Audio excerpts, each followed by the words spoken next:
خلصنا سبيروس باتس، عملنا الفيديو عنه، نعمل فيديو عن البيك كولا، ودي اسمها ايه؟ فولت. ومشروب طاقة مصري، نجرب مشروب الطاقة المصري الأول. هيبقى صدمة زي التانيين ولا ايه؟ في حاجات مصرية كانت صعبة أوي يا جماعة. اسمها ايه جون؟ اسمها ايه؟ مش عارف، هي في تي في الأول وفي تي في الآخر. قريبة للريد بول بس خفيفة عنها كتير. مشروب الطاقة أنا لا أفضله أصلا. مين؟ خش مين؟ ده البيك كولا برتقال. ده برتقال مريندا بقى. بيك كولا مش كولا. لا مش وحش.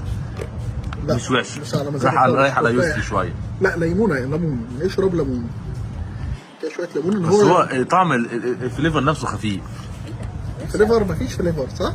في حد ورا الكاميرا بيقول لك لا. ده ليمون. المفروض قريب من السيفن، بس هم لسه بيحطوا 7 وميه، يعني حطوا ميه بس. ده الفولت. ايه ده بقى اصلا؟